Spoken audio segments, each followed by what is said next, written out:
আসসালামু আলাইকুম রহমতুল্লাহ। আওয়াজ শুরু করেছি। আজকের আওয়াজের বিষয়টা হচ্ছে মূলত ভারত কি আসলে আমাদের বন্ধু রাষ্ট্র এবং ভারতের ভবিষ্যৎ কেমন হবে, আগামীর বাংলাদেশের ভবিষ্যৎ কেমন হবে, সেটাই আজকের বিষয়। ভারত আমাদেরকে অতীতে কোন চোখে দেখেছে, বর্তমানে কিভাবে দেখেছে এবং সামনে ভারত আমাদের কিভাবে দেখবে, বা ভারতের সাথে আমাদের সম্পর্কটা আসলে কেমন হবে, আমি সেটা নিয়ে আজকেই কথা বলতে চাচ্ছি। তো বিষয়গুলো জানার জন্য আসলে আইনস্টাইন বা ওই যে নিউটন হওয়ার প্রয়োজন নাই। এটার জন্য যেই ইতিহাস আমরা পাঠ্য বইতে পড়েছি বা লেখা আছে, আমাদেরকে পড়ানো হয়, খাওয়ানো হয়েছে, ওই ইতিহাসকে বমি করে ফেলে দিতে হবে। ফেলে দিয়ে প্রকৃত ইতিহাসটুকু ওই ইতিহাসকে ব্যবচ্ছেদ করে বা পোস্টমর্টেম করে সেখান থেকে প্রকৃত সত্য তুলে আনতে হবে। তো প্রথম যেটা বলতে চাচ্ছি যে ভারতের সাথে আমাদের সম্পর্ক কেমন ছিল এবং কেমন হবে সামনে। প্রথমত যেটা হয়েছে 1947 সালে, যখন ভারতীয় উপমহাদেশকে ব্রিটিশেরা দুটো খণ্ডে ভাগ করে দেয়, সেটা অনেকে জানেন বা আমরা জানি। সেক্ষেত্রে একটা হচ্ছে পাকিস্তান আর একটা হচ্ছে ভারত নামে দুইটা ডোমেইন সৃষ্টি করে। তো ওখান থেকে ভারত মূলত হজম করতে পারেনি বিষয়টা। তো যেটা হয়েছিল, তার পূর্বে আবার বঙ্গভঙ্গ হয়েছিল, অবশ্যই সেটাও জানেন। কারা বঙ্গভঙ্গকে হজম করে নিতে পারেনি, পুনরায় তাদের চাপে বঙ্গভঙ্গ রদ করা হয়েছে। আমি সেদিকে যাচ্ছি না, বিষয়টা এখান থেকে শুরু করি। তারপর যেটা হয়েছিল, যখনই এই পাকিস্তান সৃষ্টি হয়েছে, তখনই তাদের প্ল্যান হচ্ছে যে এই পাকিস্তানের যেহেতু দুটো অংশ, একটা পশ্চিম আর একটা পূর্ব, মাঝখানে প্রায় 1200 মাইলের মতো ব্যবধান। তো তাদের পরিকল্পনা ছিল এটাই যে এই পূর্ব পাকিস্তানকে তারা কবজা করে নেবেই। যেটাকে আমরা এখন আমাদের স্বাধীন বাংলাদেশ আর কি, এটাকে তারা কবজা করে নেবে আর এখানে তারা আগ্রাসন চালাবে। এটা সেই 47 থেকে শুরু হয়েছে, মানে দেশ ভাগের পর থেকেই। আর আমি বলবো পরিকল্পনা মাফিক তারা সফল হয়েছে, যেটা ফাইনালি আমরা 71-এ দেখেছি। তবে হ্যাঁ, এখানে পশ্চিম পাকিস্তানের অনেক ভুল ছিল। তারা যেটা করছিল, তারা আমাদের প্রতি বৈষম্য করছে, এটাকে অস্বীকার করা যাবে না। অর্থাৎ যেই এই পরিস্থিতি নিয়ে মূলত সে সময় দেশ বিভাজন হয়েছে, সেটা আসলে তারা আমাদেরকে দিতে পারেনি, তারাও ব্যর্থ হয়েছে। আর এই সুযোগটাকে কাজে লাগিয়েছিল ভারত। এটা আমি বলছি না, আপনাকে ওই যে বলছি, যেটা ইতিহাসকে ব্যবচ্ছেদ বা পোস্টমর্টম করে পড়তে হবে, যেটা হচ্ছে আবু রুশদের লেখা র ইন বাংলাদেশ বা বাংলাদেশের একটা বই আছে। এরপরে রয়ের একজন পরিচালক ছিল, আশোক রায়না সম্ভবত তার নাম, আমি বইটা পড়েছি। সেখানে বাংলাদেশের 1971 সালের মুক্তিযুদ্ধ নিয়ে বিস্তারিতভাবে লেখা আছে। সেই বইতে যে 71-এ তাদের অপারেশনগুলো কী ছিল, পরিকল্পনা কী ছিল, কখন থেকে কী ছিল, সব কিছু এ টু জেড সেখানে লেখা আছে। তো যে বিষয়টা আসলে মূল ফোকাস করা দরকার, সেটা হচ্ছে এটাই যে তারা সেই পাকিস্তানকে মেনে নিতে পারেনি 47 থেকে।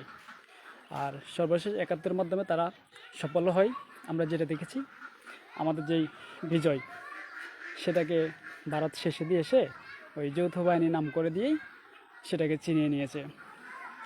সেখানে আমাদের ওই যে আমাদের যেই সেনা প্রধান ছিলেন বা মুক্তি বাহিনীর প্রধান ছিলেন, তারা ছিল না, ছিল ভারতীয় বাহিনীর প্রধান।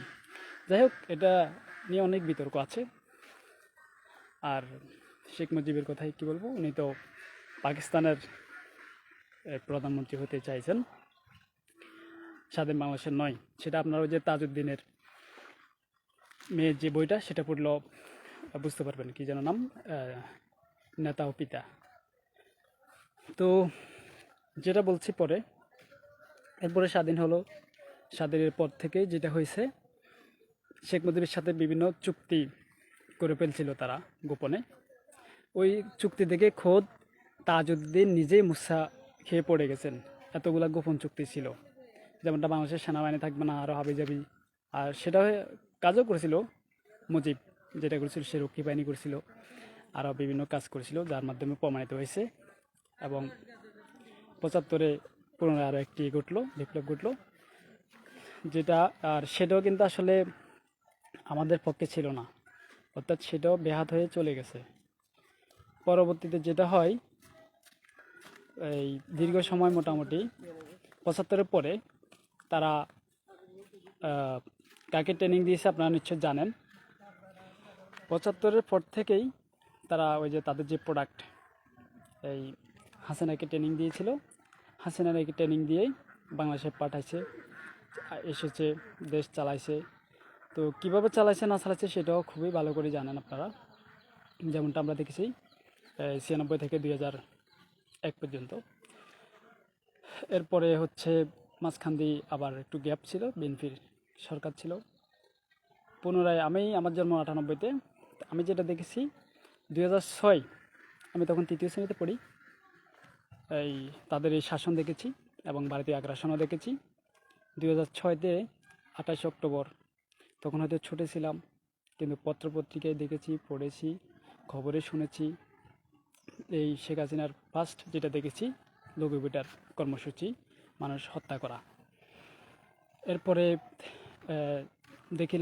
দেখেছি হচ্ছে ওই যে কী বলে এটাকে, সেনা শাসন তৎসময়ের মইনু আমাদের যে এটা 1/11, এটাও সম্পূর্ণ ভারত এবং এই যে কী বলে প্রথম আলোদের তৈরি করাই একটা সাজানো শাসন ছিল। দেন হচ্ছে তো 2008-এর শেষের দিকে নির্বাচন ছিল, তখন আমি 5ম শ্রেণীতে পিএসসি পরীক্ষা দিই। মোটামুটি সেটা দেখেছি, ওটাও একটা সাজানো পাদ মার্কা নির্বাচন ছিল।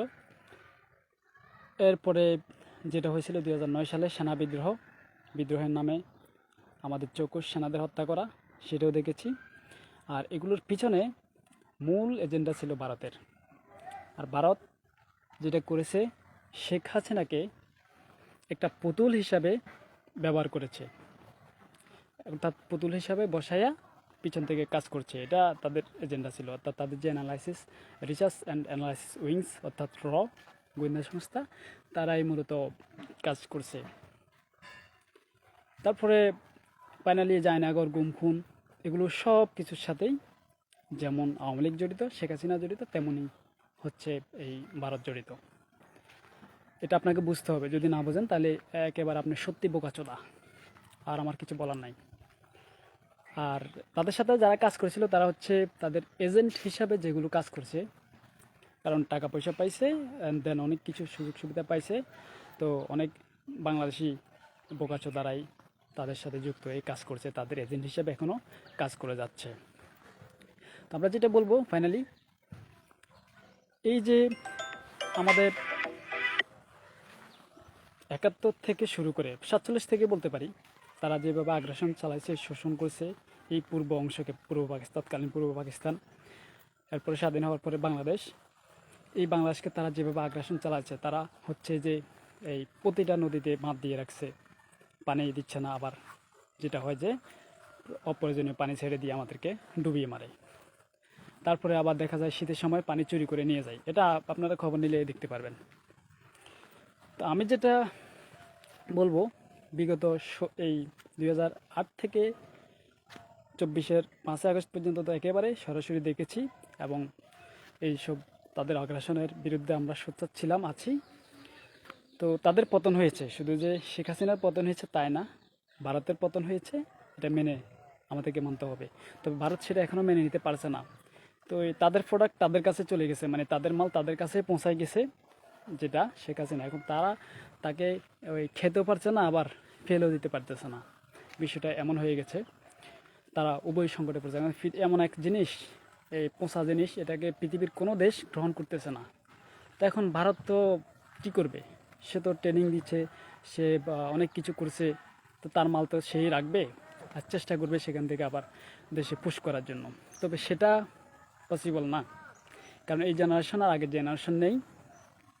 এই জেনারেশন দেখা গেলো এই যে 24-এর গণ অভ্যুত্থানে আমার ভাইয়েরা যারা রক্ত দিচ্ছে, প্রাণ দিচ্ছে, যারা এখনও পঙ্গু হয়ে গেছে, তারা বলছে লাগলে আবার নামবে, আরও একটা হাত পা যাবে, আরও যাবে। সুতরাং ভারতের ওই পরিকল্পনা আর কখনো সফল হবে না। তবে ভারত যেটা করবে, আমাদেরকে একটু চাপে ফেলবে, আমাদেরকে ডিস্টার্ব করবে। মজার ব্যাপার হচ্ছে, ভারত যদি আমাদেরকে ডিস্টার্ব করে, তাহলে পুরো দক্ষিণ এশিয়াই নড়বড় হবে, নাচবে, কারণ তারাও শান্তিতে থাকতে পারবে না। সে বিষয়ে আমি আসছি পরে। অতএব এখান থেকেই সহজে যেটা বলা যায়, ভারত কখনো আমাদের বন্ধুরাষ্ট্র ছিল না, 47 থেকে শুরু করেন এখন পর্যন্ত। তাহলে কি বলা যায়, তারা হচ্ছে আমাদেরকে ওই যে দাদাগিরি বিষয়টাই শিখাইতো, দেখাইতো। আর আমাদের পুতুল সরকাররা সেটা মেনে নিত। যারা মেনে নেয় নাই, তাদেরকে চ্যাপ্টার ক্লোজ করে দেওয়া হয়েছে। আমি যেটা বলতে পারি, বাংলাদেশ জামাত ইসলামের যে সমস্ত লোকগুলোকে, নিরপরাধ লোকগুলোকে, আল্লামা সাইদি থেকে শুরু করে যাদেরকে শহীদ করা হয়েছে, প্রত্যেকটাই ছিল এই ভারতের এসব চক্রান্তের বিরোধী। অর্থাৎ তাদের এজেন্ডাগুলো ধরতে পারতো, ধরে মানুষকে সচেতন করতো। এটা ভারত কখনো হজম করতে পারে নাই। ফাইনালি আরেকজন লোক ছিল বিএনপির ভিতরে, আমি একজন লোককে পাইছি, মোটামুটি বলা যায় খুবই, তিনি ছিলেন যে ইলিয়াস আলী। তিনিও সে তানজির থেকে শুরু করে ভারতের আগ্রাসনের বিপক্ষে ছিলেন। তো তাকেও হজম করতে পারে নাই। আমরা যেটা দেখেছি, আয়না করে নিয়ে গুম খুনের মাধ্যমে তার হদিশ নেই। তো অতএব এটার জন্য আমাকে রকেট সায়েন্স হতে হবে না। আমার কথাগুলো রেকর্ড হচ্ছে, এখানে সোশ্যাল মিডিয়া, ফেসবুকে থাকবে, এখানে লাইভ হচ্ছে, এবং আমার ইউটিউবে থাকবে, বিভিন্ন সোশ্যাল মিডিয়া থেকে যাবে রেকর্ড হিসাবে। আমাদের পরবর্তী প্রজন্মকে বুঝতে হবে যে ভারত আমাদের কখনো বন্ধু ছিল না, এবং সামনেও বন্ধু হবে না। কেন হবে না আমি সেটাও বলছি। কারণ হচ্ছে এই যে তাদের পূর্ব অংশে যে আমাদের 7 সিস্টার, তাদের যে 7 সিস্টার আমরা বলে থাকি, 7 সিস্টারের প্রত্যেকটা রাজ্যের সাথে বাংলাদেশের অর্থনীতি তুলনা করে দেখেন, আকাশ পাতাল ব্যবধান। খোদ কলকাতার অর্থনীতির সাথে বাংলাদেশের অর্থনীতি আকাশ পাতাল ব্যবধান। এই যে ব্যবধানটুকু, যদি বাংলাদেশটা আরও গ্রোথ হয়, আরও উন্নত হয়ে যায়, তাহলে এমনিতে হচ্ছে তাদের এই পূর্বাঞ্চলের রাজ্যগুলো স্বাধীনতা চাই। তো এরা যদি দেখে যে বাংলাদেশ স্বাধীন হয়েছে, এত গ্রোথ হয়েছে, এত কিছু হয়েছে, তখন তো তারা আরও মাথাছড়া দিয়ে উঠবে। এজন্য ভারত সব সময় আমাদেরকে চাপে রাখার চেষ্টা করবে এবং আগ্রাসন চালাবে। তারা চাইবে না কখনো বাংলাদেশ মাথা তুলে দাঁড়াক বা ভালো কিছু হোক। এটা আমি লিখে দিয়ে দিলাম, আপনি নোট করে রাখতে পারেন। তো বিষয় যেটা হলো কি, বিষয়টা যেটা হবে, এই যে অর্থনৈতিক বিভাজন তারা তাদের রাজ্যগুলোর সাথে করে রেখেছে, তারা কখনো আমাদেরকে মাথা তুলে দাঁড়াতে দিবে না। এটা আপনাকে বুঝতে হবে। আর আপনি যদি না বুঝতে পারেন, সত্যি বোকাচোদা। এটা ছাড়া আমার আর বলার কিছু নাই। অতীত যে 47 থেকে এখন পর্যন্ত 24 শেষ পর্যায়ে চলে এসেছে, এখন ডিসেম্বরের শেষ পর্যায়ে বলা যায়, অর্থাৎ ডিসেম্বর। তার মানে এই যে 24 পর্যন্ত, এই সময়টুকু বিবেচনা করলে হবে। আর সামনে যেটা বললাম, তারা কখনো চাইবে না। এখন ধরেন হচ্ছে তাদের আরএসএস, বিজেপি সরকার আছে, এরা খুবই আগ্রাসনবাদী এবং হচ্ছে উগ্র হিন্দু টাইপের। এরা তো চাইবে না, বা এদের সাথে এরা খুব জঘন্য। শুধু তাই নয়, এখন যদি বলেন যে কংগ্রেস ক্ষমতায় চলে আসছে, তাও হবে না। তাও তারা কখনো বাংলাদেশকে মেনে নেবে না। কারণ তাদের ওই পররাষ্ট্রনীতি হচ্ছে এটা, যে এই অঞ্চলে আমাদেরকে শোষণ করতেই হবে, তাদেরকে টিকতে হলে, তাদের যদি যে রাজ্যগুলোকে বাঁচাতে হয়। এটা গেল বাংলাদেশ প্রসঙ্গে বা আমাদের পাকিস্তানের প্রসঙ্গে। এখন অন্য একটু প্রসঙ্গে চলে যাই, সেটা হচ্ছে তাদের আগ্রাসনের আরও দিকগুলো দেখাই। হায়দ্রাবাদ ব্রিটিশদের চলে যাওয়ার পর স্বাধীন ছিল, কীভাবে দখল করে নিয়েছে সেই ইতিহাসটা একটু জানতে হবে আপনাদেরকে, বা আমি বলবো আমাদের পরবর্তী জেনারেশনকে, এই জেনারেশনকে অবশ্যই জানতে হবে। এরপরে সিকিম, এই যে শেখ হাসিনার মতো একটা ফুতুলকে তারা সিকিমে বসায় দিয়া, তারপরে যে সংখ্যালঘু কার্ড খেলে, এই বিভিন্ন ধরনের কার্ড গেমস খেলে, তারপরে সিকিমকে তারা হাতিয়ে নেয়। এরপরে গোয়া নামে একটা রাজ্য ছিল, স্বাধীন একটা অঞ্চল ছিল, সেটাকেও তারা দখল করে নেয়। এইভাবে তারা আগ্রাসন চালিয়েছিল অতীত সময়ে। তো এখন তো আর সে আগ্রাসন করা যাবে না, সেনা অভ্যুত্থান দিয়ে, সেনা শাসন দিয়ে তারা চলতে পারবে না। এখন হচ্ছে তারা সাংস্কৃতিক আগ্রাসন, অর্থনৈতিক আগ্রাসন এবং হচ্ছে রাজনৈতিক আগ্রাসন চালাচ্ছে। তো মজার ব্যাপার হলো, দক্ষিণ এশিয়াতে তাদের কোনো বন্ধু নেই। যা একটা বন্ধু ছিল হাসিনা, আওয়ামী লীগ, তাদের বাংলাদেশের ছিল, সেটাও শেষ। তো এখন তাদের দক্ষিণ এশিয়ায় কোনো বন্ধু নেই। যেমন মালদ্বীপ উষ্টা মারছে, তাদের নেপাল একটা হিন্দু রাষ্ট্র হয়েও তাদের আগ্রাসনকে উষ্টা মেরে বিদায় করে দিয়েছে। ভুটান বিদায় করছে, পাকিস্তান তো বললাম আর কি, পাকিস্তানের কথা নাই বললাম, চীন তো আছেই। তো তাহলে তাদের বন্ধু কে ভাই? তাদের পৃথিবীতে তাদের মনে বন্ধু নেই। আমি মনে করি ভারতের, যদি কেউ ভারতের বন্ধু হয় তাহলে তার আর শত্রুর দরকার হবে না।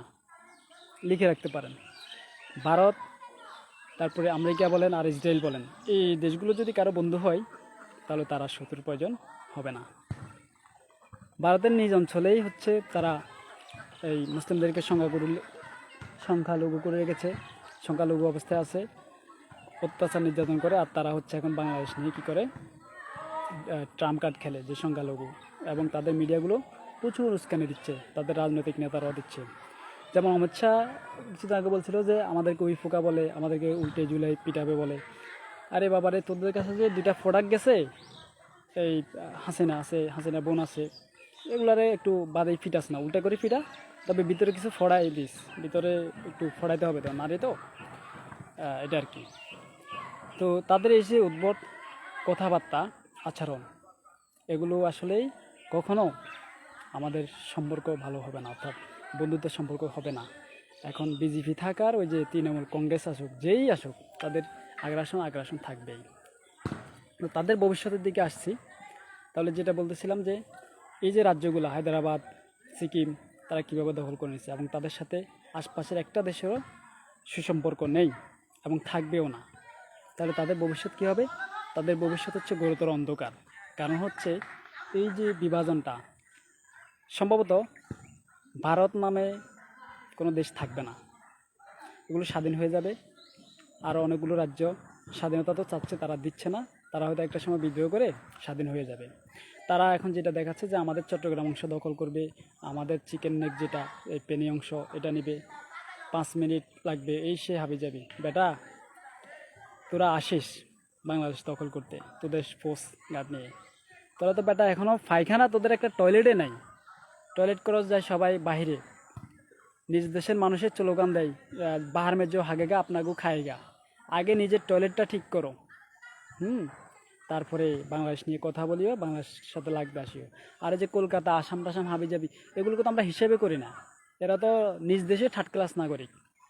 কলকাতার লোকজন তো ভারতেই থার্ড ক্লাস নাগরিক, ভারতের লোকজনে তাদেরকে থার্ড ক্লাস নাগরিক বলে। তাদের কোন মিডিয়া কি বলছে, কোন রাজ্য থেকে কি বলে, আমাদের দেখার টাইম নেই। তারা ফোর্স পাঠাবে বাংলাদেশে, এই বেটা বাংলাদেশে পোস্ট লাগবে না।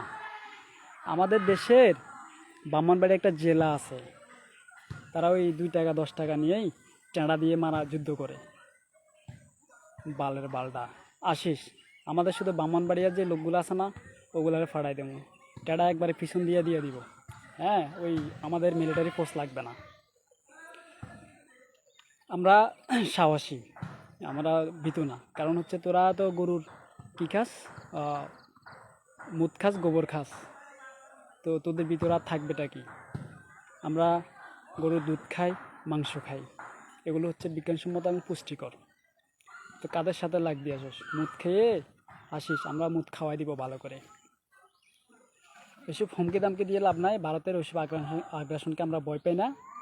কখনও তারা যুদ্ধ করে সরাসরি আমাদের সাথে টিকতে পারবে না। আমাদের ফোর্স লাগবে না, আমাদের সশস্ত্র বাহিনী লাগবে না, আমাদের সাধারণ মানুষের সাথেই টিকবে না, ফোর্স তো দূরের কথা। তো আমি যেটা বলবো, বাংলাদেশের জনগণকে ভয় পাওয়ার কিছু নাই। তবে একটা বিষয় হচ্ছে, ভবিষ্যতে তাদের সাথে আমাদের এই সংগ্রাম চলবেই। কারণ আমি যেটা বলেছি, ভারত কখনো বন্ধু হবে না, হয়নি, হবে না, হচ্ছেও না। তাহলে তাদের সাথে আমাদের কি হবে?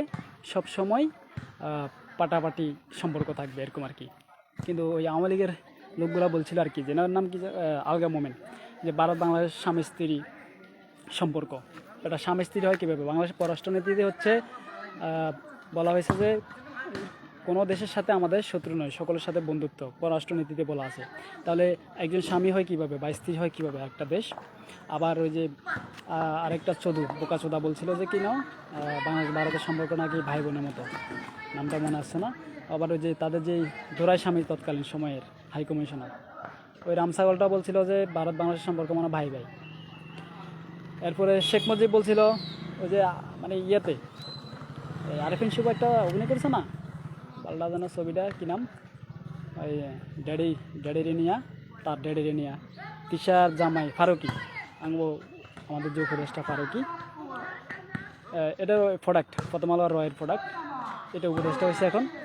এটা একটা ছবি বানাছিল, ছবির নাম হচ্ছে ওই যে ওইটা আর কি, ড্যাডি ড্যাডি ড্যাডি নিয়ে একটা ছবি বানাছিল না 1 টাকার।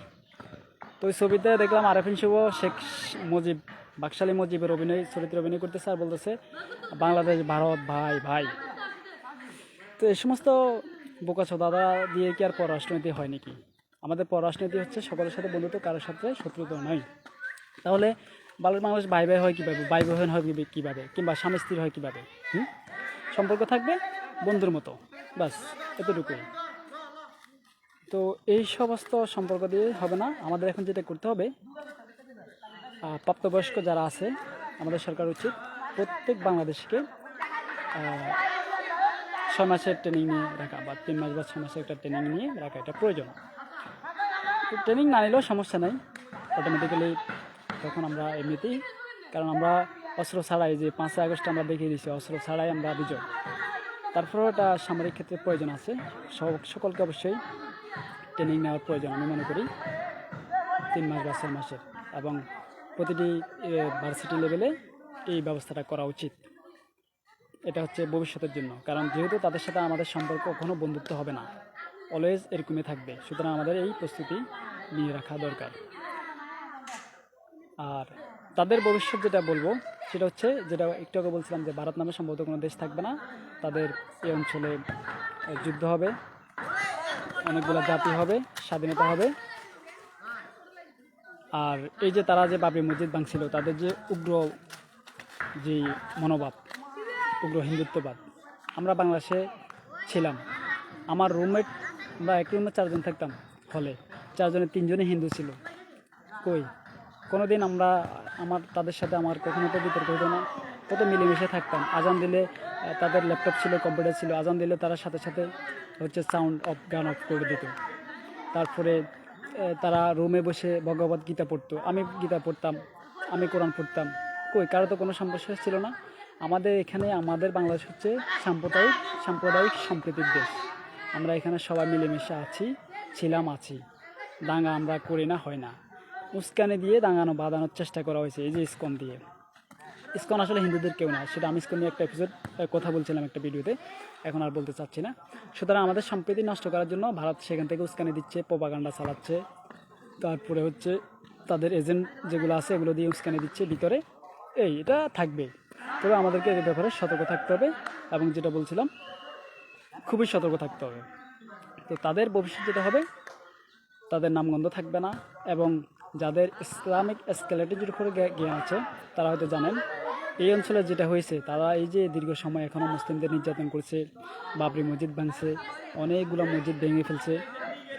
এই মসজিদ ভাঙ্গা, এর থেকে বড় মসজিদ তৈরি করা হবে, এর থেকে বড় কিছু, দিল্লির ওই যে গেট আছে তার থেকে বড় করে তৈরি করা হবে। কারণ এই সমগ্র শাসন, তাদের যে উগ্র মনোভাব, এটা থেকে সরে আসবে, অর্থাৎ এখানকার পুরোনো অংশে শান্তি শৃঙ্খলা চলে আসবে, এটা মুসলিমদের আন্ডারে চলে আসবে। এটা স্কেলেটের উপরে যাদের জ্ঞান আছে, বা যে আমাদের শেষ সময়ের উপরে যেই তত্ত্বগুলো আছে, এগুলোর উপরে যাদের ধারণা আছে তারা বলতে পারবেন যে এটা আসলে কতটুকু সত্য, বা আমরা খুব কাছাকাছি চলে এসেছি ওই বিষয়গুলোর। আমি অন্য পেজে যেমন অন্য আরেকটা ভিডিওতে কথা বলবো তখন আমেরিকার ভবিষ্যৎ নিয়ে, এবং সারা পৃথিবীর ব্যাপী কী হবে আগামীতে সেটা নিয়ে। তো ভারতের যেটা হবে সেম সমস্যা, যে তাদের যে আগ্রাসনী মনোভাব, তারা প্রস্তুতি নিচ্ছে ওই যে গেরুয়া পতাকা দিয়েই, বিজেপি, আরএসএস, তারপরে যদি বলেন কংগ্রেস, তাও সেম একই, কারণ নীতিগতভাবে তারা সেম। এই মনোভাব এর কারণেই তারা ধ্বংস হবে, আর তাদের এই স্থানে মোটামুটি শান্তি শৃঙ্খলা এক সময় ফিরে আসবে ইনশাল্লাহ, এটা আমরা আশাবাদী। তো বাংলাদেশের ক্ষেত্রে কি হবে, তাদের এই অঞ্চলে তারা বাংলাদেশকে চাচ্ছে, সবসময় আগ্রাসনের জন্য চাচ্ছে। তবে ধরেন হচ্ছে আমাদের সাথে তাদের যুদ্ধ বেঁধেই গেল, যুদ্ধ বাঁধবে একবার, সেটা বাংলাদেশের সাথে হোক, পাকিস্তানের সাথে হোক, বা পার্শ্ববর্তী চীনের সাথে হোক, অর্থাৎ এই অঞ্চলে যুদ্ধ বাঁধবে। আমি বলছিলাম যে একটা যুদ্ধ পশ্চিমে, অর্থাৎ মধ্যপ্রাচ্যে একটা থাকবে, পূর্বাঞ্চলে এদিকে থাকবে, আর ওদিকে রাশিয়া কিন্তু আছে, অর্থাৎ যুদ্ধে পৃথিবী চলবে, কিছু করার নাই। তো এই অঞ্চলে যে বিষয়টা হবে সেটা বাংলাদেশ থেকে হোক যেখান থেকে হোক একটা যুদ্ধ হবে। এই যুদ্ধটার ক্ষেত্রে পরে কি হবে, ধরেন সাপোজ তারা বাংলাদেশে আক্রমণ করে বসলো। আচ্ছা, বাংলাদেশে তারা আক্রমণ করলে আমরা বসে থাকবো? আমরা তো আমাদের এই সশস্ত্র এবং হচ্ছে সাধারণ মানুষ সবাই নামবো। হ্যাঁ, এখনই তাদের আমার মনে হয় যে বাংলাদেশের যে 90% হিন্দুরা যারা আছেন মোটামুটি সাধারণ হিন্দুরা তাদের বিপক্ষে, কারণ তারা দেশকে ভালোবাসে। মুসলিমদের ভিতরে মোটামুটি তাদের এজেন্ট ছাড়া বাকি সবাই বলা যায় আমরা দেশকে ভালোবাসি, আমরা প্রচুর ভারত বিদ্বেষী, অর্থাৎ ভারতের আগ্রাসনের বিপক্ষে। আমরা ভারতকে শত্রু মনে করতে চাই না, আমাদের প্রতিবেশী রাষ্ট্র বন্ধু রাষ্ট্র হিসেবে থাকবে, কিন্তু তাদের আগ্রাসনের বিপক্ষে আমরা। এই আগ্রাসনের বিপক্ষে ছিল আমাদের ভাই আবরার, তারপরে এই যে আমাদের ভাই আলিফ শহীদ হয়েছে, এগুলো তাদের আগ্রাসনেরই ফল।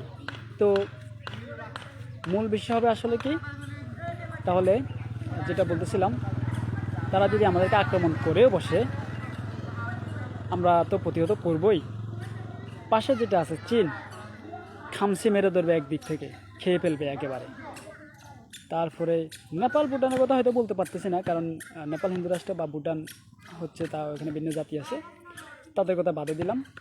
কিন্তু চীন খামসি মেরে ধরে এক পাশ থেকে খেয়ে ফেলবে, অর্থাৎ চিনি বিনিয়ে নেবে। পাকিস্তান সে তো খাবেই ভাই, পাকিস্তান ওদিক থেকে ধরবে। আফগানিস্তান আমেরিকাকে 20 বছর থাপ্পড় দিচ্ছিল, 20 বছর থাপড়াই পাঠাই দিছে। অর্থাৎ আমেরিকার একটা পুতুল সরকার বসা ছিল, পুতুল সরকার সহ লেজ গুটি কীভাবে চলে গেছে আফগানিস্তান কিন্তু আমরা দেখেছি। তো আফগানিস্তানও মোটামুটি দূর থেকে থাপ্পড় চোপাট দেওয়ার চেষ্টা করবে, আর পাকিস্তান তো পাশেই আছে।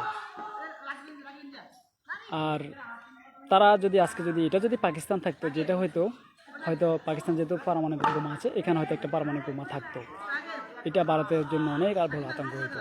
তো স্বাধীন হয়ে যাওয়াতে ভারত ওই সুবিধা হয়তো পাচ্ছে। কিন্তু আমাদের উচিত, যেহেতু ভারত আগ্রাসন চলছে অতীত থেকেই, আমাদের উচিত পাকিস্তানের সাথে সুসম্পর্ক রাখা এবং প্রয়োজনে পারমাণবিক একটা চুক্তি করা, যে প্রয়োজনের সাথে পাকিস্তান যদি বাংলাদেশকে অ্যাটাক করে কেউ, তাহলে পাকিস্তান আমাদের এখানে পারমাণবিক অস্ত্র করতে হবে, যে পাকিস্তান চাইলে আমরা পাকিস্তান থেকে চাইলে পারমাণবিক বোমা নিতে পারি বা অস্ত্র নিতে পারি। ওই সুযোগ, ওই চুক্তি, ওরকম কিছু করা প্রয়োজন আছে বলে আমি মনে করি। সব মিলেই আজকে ভিডিওতে অনেক কথা বলে ফেলছি। আমাদের যেটা জানতে হবে, প্রকৃত ইতিহাস জানতে হবে। ভারত কখনো আমাদের বন্ধু ছিল না, ভারত আমাদের শত্রু। ভারত আমাদেরকে এই পানিতে মারে, খাদ্যশস্য সব দিক থেকে মারে, আমাদের সীমান্তে হত্যা করে। A to Z আপনাকে এটা বুঝতে হবে। আপনাকে আইনস্টাইন বা নিউটন হওয়ার কোনো প্রয়োজন নাই, শুধু ইতিহাস এবং আপনার এই চামড়া দুটা চোখ আর অন্তরের চোখ খোলা রাখতে হবে। আর এটা যদি খোলা না থাকে তাহলে আপনি সত্যি বোকাচোদা হবেন, আমার কিছু করার নাই।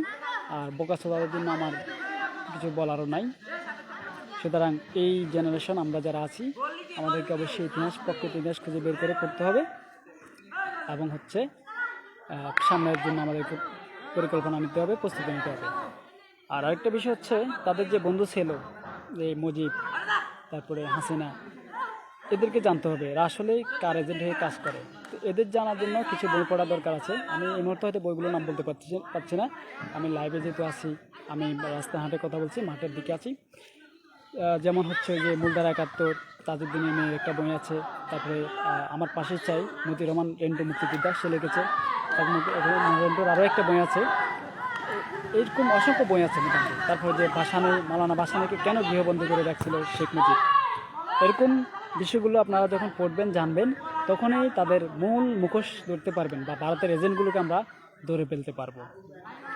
তো এই জন্য বলছি, অবশ্যই আমাদেরকে পড়তে হবে, জানতে হবে, প্রকৃত ইতিহাসকে এই পোস্টমর্টেম করে বের করে আনতে হবে, ইতিহাসকে ব্যবচ্ছেদ করা লাগবে। কারণ মুক্তিযুদ্ধের চেতনার যে ট্যাবলেট আমরা খেয়ে আসছি, আর ওই ট্যাবলেট ওই 5ই আগস্টে মোটামুটি এই মানে আমাদের যে জেনারেশন বমি করে ফেলে দিয়েছে। সুতরাং ওইসব ট্যাবলেট আর চলবে না। প্রকৃত ইতিহাস আমাদেরকে জানতে হবে, যে আমাদের স্বাধীনতা, আমাদের ইতিহাস, আমাদের ঐতিহ্য, ভারত আমাদেরকে কতটুকু সাহায্য করছে, কতটুকু শোষণ করে নিয়েছে, সেটা আমাদেরকে অবশ্যই দেখতে হবে। আর আরেকটা বিষয় হচ্ছে, তারা আমাদেরকে কথায় কথায় থ্রেট দেয় চট্টগ্রাম দখল করতে। আরে বেটা, এই আমরা যদি ওই যে রাজশাহী আমাদের যে এই তোদের যে চিকেন নেকটা এই শিলিগুড়ি করিডোর আমরা ওখান থেকে কাট আপ করে দিলে তো হচ্ছে তোদের পুরো 7 সিস্টার শেষ। তাদের সাথে কথা বলতে আসতেছ, এত সোজা মনে করো না। নিজেদের সরকার তেল দিতে হবে, নিজেদের স্বাধীনতা সার্বভৌমত্ব রক্ষার চেষ্টা করো। আমাদের এটা নিয়ে চিন্তা করার কোনো প্রয়োজন নেই আমি মনে করি। তাহলে আর প্রতিবেশী রাষ্ট্র হিসাবে আমাদের সাথে তোমাদের সুসম্পর্ক রাখা দরকার, আমরা চাই হোক। কিন্তু আগ্রাসনবাদী মনোভাব যদি থাকে তাহলে এই প্রজন্ম জেনে গেছে যে ভারত কী জিনিস, সুতরাং তোমরা মানে আর পার পাইবা না। হ্যাঁ, এখন তোমরা ট্রেনিং দিচ্ছ কাকে, আমরা সেটাও জানি। ওই যে হাসিনার মেয়েটাকে এখন ট্রেনিং দেওয়া হচ্ছে, হাসিনা তো আছেই, হাসিনাকে আবারও ট্রেনিং দিয়ে চেষ্টা করা হচ্ছে, তারা চেষ্টা করবে তাদের আবারও পুতুল হিসাবে বসানোর জন্য। আর পরবর্তীতে যেটা হবে, হাসিনার মেয়ে পুতুল যেটা আর কি, তাকেও পুতুল বানিয়ে, তার নামও পুতুল, তাকে পুতুল বানিয়ে হয়তো আবার ক্ষমতায় পরবর্তী সময় আর কি, দীর্ঘ সময় পর হয়তো কোনো এক সময় বসাতে পারে বাংলাদেশে। এটা হচ্ছে তাদের পরিকল্পনা। তো এসব পরিকল্পনা আমরা বেঁচে থাকতে কখনো আমরা বাস্তবায়ন হতে আর দিব না। তোমরা 47 থেকে শুরু করে 24 পর্যন্ত অনেক কিছু করে ফেলছো। ভুলে যাও, অতীত ভুলে যাও। আসো, বাংলাদেশের সাথে প্রতিবেশী হিসাবে সম্পর্ক রাখো, সম্পর্ক করো। আদারওয়াইজ পাকিস্তানের মতো তোমাদের সাথে আমাদের ওই মনোভাব চলবে, নেপালের মতো চলবে। যেমন তারা উষ্টা মেরে ফেলছে, আমরা উষ্টা মেরে তোমাদেরকে ফেলে দিয়েছি, তোমাদের প্রোডাক্ট আমরা ফাড়াই দিচ্ছি। তোমাদের সাথে আমাদের সম্পর্কের প্রয়োজন নেই, তোমাদেরকে ছাড়াই আমরা চলতে পারবো। হ্যাঁ, বরং তাই নালি করলে পুরো ভারত জুড়েই বিশৃঙ্খলা বিরাজমান হবে, পুরো দক্ষিণ এশিয়া অস্থিতিশীল হবে। অর্থাৎ বাংলাদেশকে অস্থিতিশীল করতে যেও না।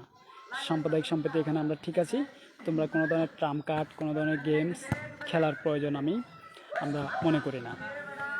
আল্লাহ হাফেজ, সবার ভালো থাকবেন। আজ এ পর্যন্ত।